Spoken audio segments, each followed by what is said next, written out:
মায়ের হাতে শিল্পের জাদুতে রামলালার সাজে এক শিশু। রামনবমীর আগে এক মেকআপ শিল্পীর জাদুতে নিজের ছেলেকে সাজিয়ে তুলেছেন রামলালার আদলে। এক পলকে দেখলে অবাক হবেন আপনিও।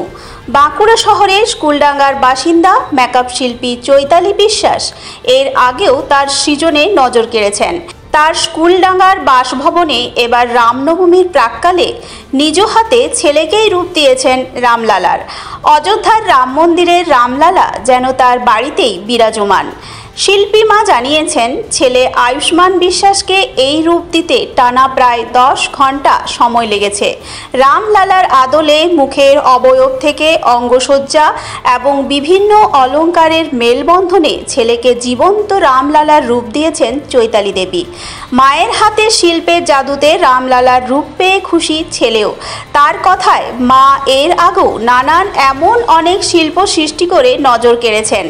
এবার রামলালা তার এক অনবদ্য সৃষ্টি।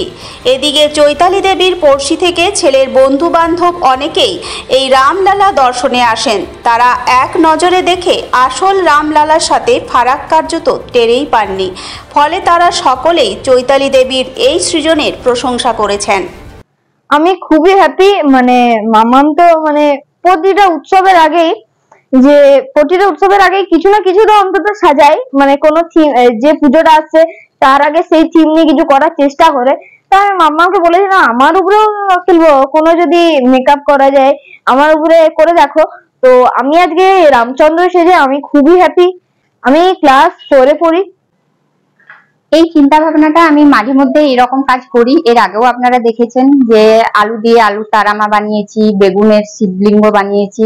তো সেই থেকেই আমার এইসব চিন্তা ভাবনা থাকে যে বাড়িতে যেটুকু ফাঁকা টাইম থাকে কিছু না কিছু বানাই। সেই কারণে আর আমরা প্রভু রামচন্দ্রকে তো প্রচুর বিশ্বাসী, আর আমরা খুব মানি তাকে। তো সেই হিসাবে এই সামনে রামনবমী উপলক্ষে আমার এই প্রচেষ্টা।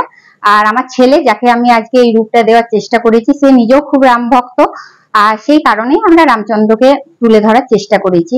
আর দেখুন এবারে আপনাদের কেমন লাগছে।